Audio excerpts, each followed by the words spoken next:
Hello friends. तो अभी हम लोग निकल रहे हैं। ऑलरेडी हम लोग द्वारका आ चुके हैं।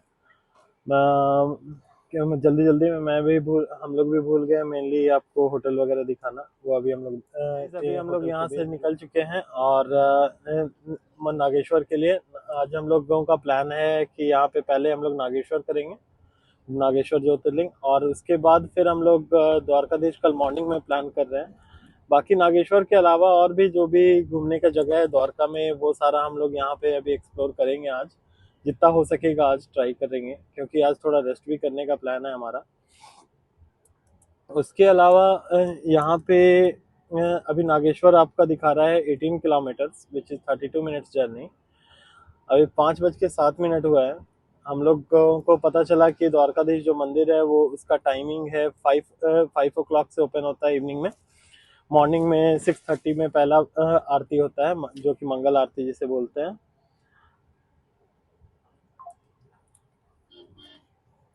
तो अभी हम लोग वही निकल रहे हैं यहाँ से। अब देखते हैं कितना देर लगता है वहाँ पहुँचने में, क्योंकि 32 मिनट्स जो दिखा रहा है। और पहले अब वहाँ पे जा करके थोड़ा दर्शन कर लेते हैं। उसके बाद फिर हम लोग कोई और भी प्लेसेस जो भी है एक्सप्लोर करने का, वो हम लोग तब ट्राई करेंगे। पहले दर्शन कर ले।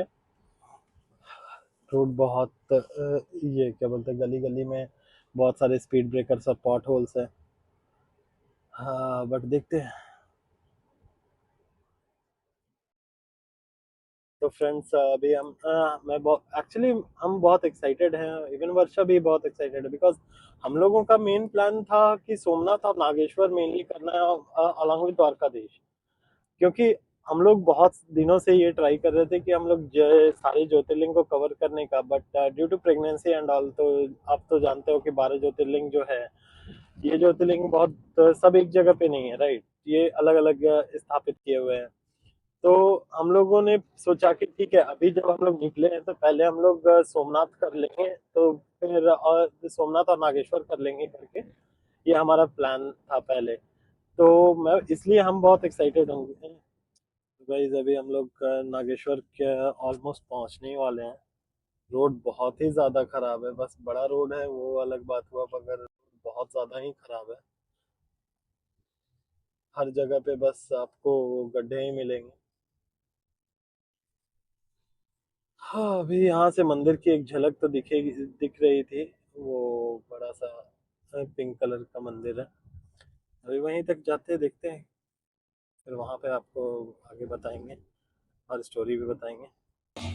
तो चलिए शुरू करते हैं ज्योतिर्लिंग की कथा। तो फर्स्ट ऑफ ऑल, गुजरात के द्वारका जिले में ये ज्योतिर्लिंग नागेश्वर ज्योतिर्लिंग स्थापित है।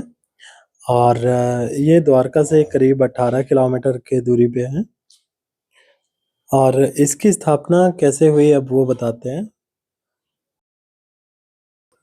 तो बात ऐसी है कि पश्चिम दिशा जो अरेबियन सी है, उसके किनारे 16 कोस का यानी कि 16 किलोमीटर का एक विस्तृत वन है। ठीक है, जिसमें दारुका और दारुक राक्षस निवास करते थे। अभी क्या हुआ कि उन्होंने वहां पे बहुत उत्पात मचा रखा था। अब वो क्यों उत्पात मचा रखा था? क्योंकि दारुका जो थी राक्षसी, वो राक्षसी पार्वती जी की बहुत बड़ी भक्त थी। और पार्वती जी से उसने कुछ वर प्राप्त कर रखे थे। अब उसके कारण उन लोगों ने मिलके उसके पति जो दारुक था और वो राक्षसी जो थी दारुका, दोनों वहाँ साथ में उत्पात मचाते थे। अब क्या हुआ कि उस उन लोगों के उत्पात से दुखी होके सारे ऋषि, मतलब वो लोग क्या करते थे कि जो भी ऋषि लोग यज्ञ करते थे वो यज्ञ को भंग कर देते थे।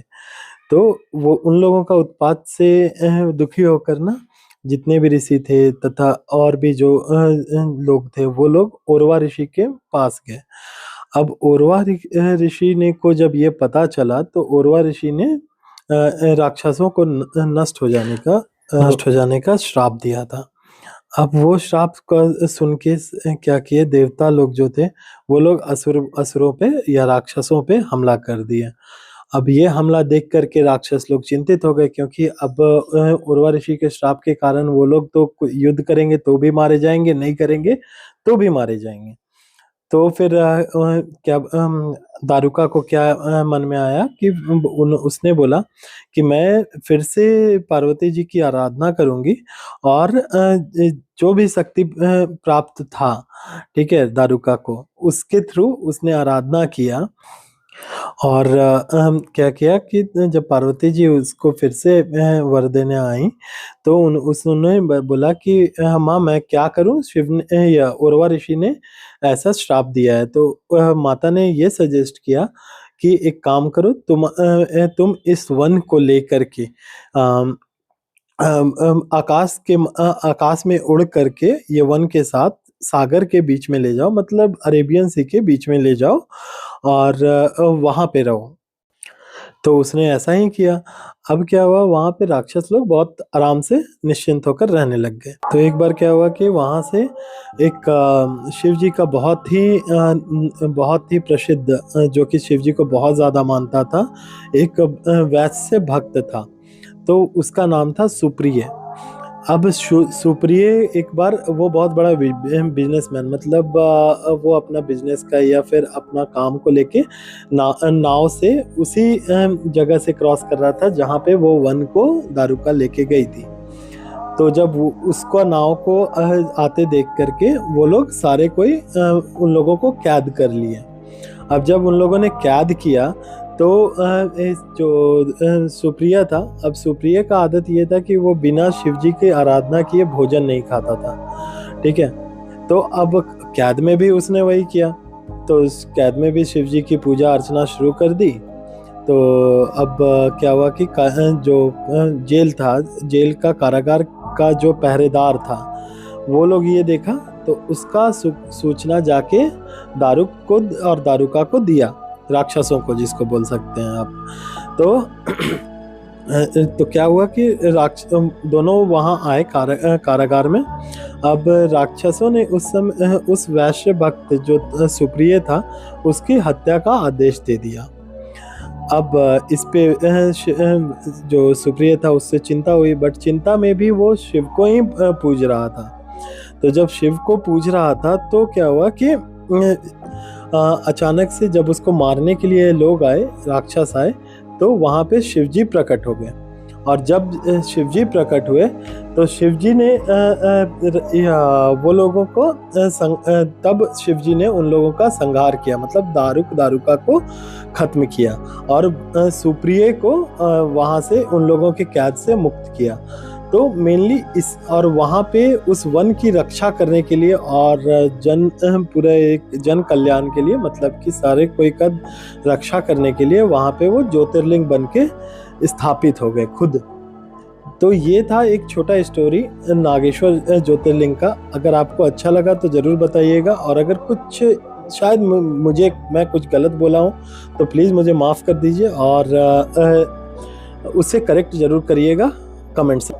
तो ये सामने देख सकते हैं, ये है नागेश्वर ज्योतिर्लिंग का मंदिर, आप जो सामने पिंक कलर का देख रहे हैं, और यहीं से एंट्री गेट है।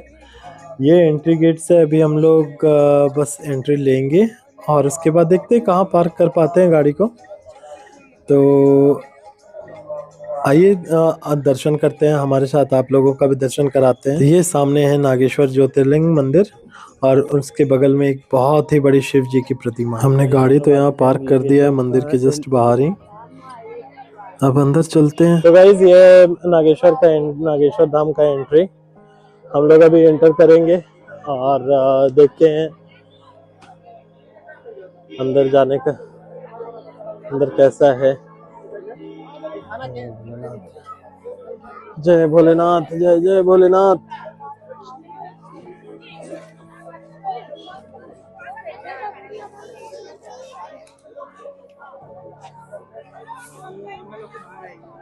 मंदिर जाने का यही रास्ता है। तो यहाँ पे जूता चप्पल का स्टैंड है, जहाँ पे आप अपना चप्पल उतार सकते हैं। ये निःशुल्क है, मतलब पैसा नहीं लगता है इसमें। तो हम लोग अभी अंदर की ओर मंदिर का जाने का रास्ते में घुस चुके हैं। जय शिव शंभो शिव।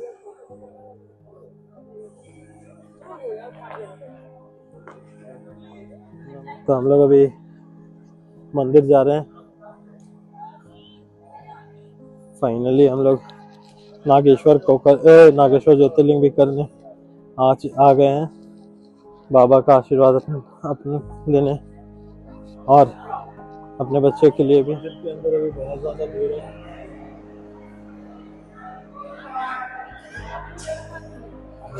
मंदिर के अंदर आने के बाद आप लोगों को प्रसाद वगैरह सारा ये चढ़ाने की सारी सामग्री मिल जाएगी।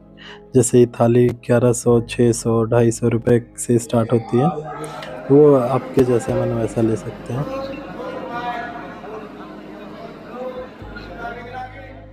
तो गाइज हम लोग अब यहाँ से निकल रहे हैं और जैसे ही आप मंदिर के प्रांगण के बाहर जाएंगे, सामने बहुत ही सुंदर शिव का एक स्टैचू बनाया हुआ है जो कि बहुत ज्यादा ही खूबसूरत है।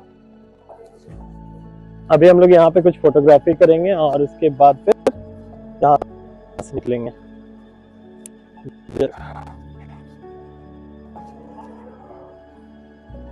यहाँ पे देख सकते हैं कि छोटे छोटे मंदिर बने हुए हैं और यहाँ पे एक बहुत ही बड़ा शिव स्टैचू है और ये मंदिर बहुत ही प्राचीन काल से बना हुआ है और बहुत ही सुंदर मंदिर है और ख़ास करके इसकी नक्काशी यहाँ उतनी नहीं की हुई है, बट हाँ उसके टॉम पे आप देखो छोटे छोटे टॉम्स पे छोटे छोटे टॉम्स और बने हुए हैं। यहाँ पे शनिदेव का भी एक छोटा सा मंदिर है और यहाँ पे देखिए यहाँ पे नागों का पूजा होता है, जैसे कि वासुकी हो गए, शेष नाग हो गए या और भी जितने भी हमारे जिन्हें हम पूजते हैं जो नागों को, वो सारे का पूजा है। यहाँ से ये मंदिर है, हम लोग अभी मंदिर के पीछे साइड से जा रहे हैं। यहाँ पे निकलने का रास्ता इधर से ही है, मंदिर के बैक साइड से। और यहाँ पे एक हनुमान जी हैं, ये देखिए आप, एक छोटा सा झील भी है और ये मेरी परी यहाँ पे घूम रही है। ये देखिए मेरी परी। यहाँ पे नागेश्वर भगवान को नाग रूप में पूजा जाता है और देवी पार्वती के नागिन रूप में, इसलिए नागेश्वर में आपको गंगा जल के साथ साथ नाग नागिन का जोड़ा चढ़ाना पड़ता है, जिसका महत्व है। तो ये वही बड़ी वाली मूर्ति है जो मैं बात कर रहा था अंदर से, इनके सामने से हम लोग एक बस फोटोज ले रहे हैं।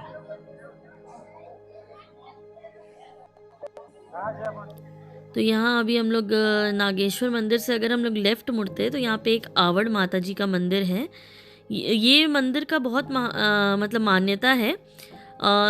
यहाँ पे पंडित जी ने हमें बताया कि ये मतलब 7 बहन की कहानी है जो नागिन रूप में है और यहाँ पे मतलब कि लोग आते हैं और यहाँ पे आप देख रहे हो जो ये फ़ोटो फ्रेम्स हैं, ये सारे बच्चों के फ़ोटो फ्रेम्स हैं, क्योंकि यहाँ पे स्पेशली वो लोग आते हैं जिन्हें बच्चे नहीं हो रहे हैं और वो यहाँ पे आके मन्नत मांगते हैं। तो अब हम लोग यहाँ से निकल चुके हैं, लेकिन आपको मैं आवड़ माता की पूरी कहानी बताती हूँ कि क्या है। तो आपने जैसा देखा मतलब वीडियो में, वहाँ पे काफ़ी सारे झूले टंगे हुए थे। तो वहाँ का स्टोरी ये है कि जो भी मन्नत मांगते हैं लोग, तो उनको एक 1100 का चढ़ावा चढ़ाना पड़ता है। चढ़ावा मतलब वो उसमें वो झूला ये सब इंक्लूडेड रहता है। और होता है कि जैसे मतलब मैं किसी के बिहाफ पे भी मन्नत मांग सकती हूँ या फिर लोग खुद भी मांगते हैं, लेकिन अगर मैं किसी के बिहाफ पे मांग रही हूँ तो मुझे उसको बताना नहीं होता है कि मैंने तुम्हारे लिए मन्नत मांगा है। और जब उसका मतलब जब जिसके लिए मैंने मन्नत मांगा अगर उसको बेबी हो जाता है तो उसके बाद फिर 2.5 साल के बाद मुझे उसको बताना पड़ता है कि मैंने वहाँ पे तुम्हारे लिए मन्नत मांगा था।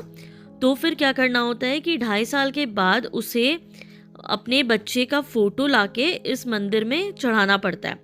तो आपने जहाँ देखा कि जो सारे बच्चों का फ़ोटो जो वहाँ पे था, वो सारे बच्चे मन्नत से ही हुए हैं। मतलब लोगों ने मन्नत मांगा, मन्नत पूरी हुई, फिर उन्हें बच्चे हुए, तो फिर उन्होंने भी वहाँ पे लाके अपना फ़ोटो फ्रेम मतलब बेबी का वहाँ पे चढ़ाया है। तो ये काफ़ी ज़्यादा मान्यता वाला मंदिर है, जैसा कि हमें पंडित जी ने बताया। तो वहाँ से तो हम लोग निकल चुके हैं, अब आगे हम लोग जा रहे हैं रुक्मिणी देवी का मंदिर। तो वहाँ पे पहुँच के फिर आपको बताते हैं कि वहाँ का क्या स्टोरी है। जैसा कि आप देख रहे हो मतलब काफ़ी अंधेरा हो चुका है और अभी शाम के 7:30 बज रहे हैं। तो वो मंदिर 8 बजे तक ही खुला रहता है। लेकिन हम लोग सोच रहे कि हाँ ठीक है, हो जाएगा, 8 बजे तक हम लोग पहुंच जाएंगे और दर्शन भी हो जाएगा, तो इसलिए हम लोग जा रहे हैं। अभी हम लोग थोड़ी देर में पहुंचने ही वाले हैं।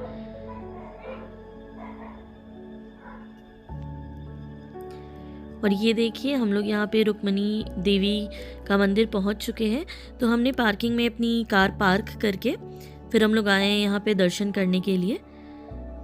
तो अभी हम लोग चल रहे हैं, अंदर जाके दर्शन करते हैं। तो चलिए फ्रेंड्स, मैं रुक्मणी टेम्पल का स्टोरी सुनाता हूँ। तो ये जो टेम्पल है मेनली रुक्मणी देवी का है, जो कि पूरे वर्ल्ड में इकलौता टेम्पल है रुक्मणी देवी का। तो ये जो टेम्पल है ये वही उसी जगह पे स्थित है जहाँ पे रुक्मणी देवी ने 12 साल मेडिटेट किया था श्री कृष्ण के लिए, जो कि दुर्वासा ऋषि के श्राप के कारण श्री कृष्ण से दूर हो गई थी। तो दुर्वासा ऋषि का श्राप ये था कि यहाँ से, इस मंदिर से 12 किलोमीटर के रेडियस में ना ही मीठा पानी आएगा, ना ही खाना कोई कुछ भी उपज सकता है। तो आज भी इसी कारण से इस मंदिर का मेन प्रसाद जो होता है वो होता है मीठा पानी, इट मीन्स पीने का पानी। तो चलिए, यहाँ पे हम लोगों मंदिर में के अंदर कैमराज अलाउड नहीं था, तो अब हम लोग मंदिर से निकल चुके हैं और वापस घर की ओर जा रहे हैं। तो चलिए, अब कल मिलते हैं व्लॉग में। Good night.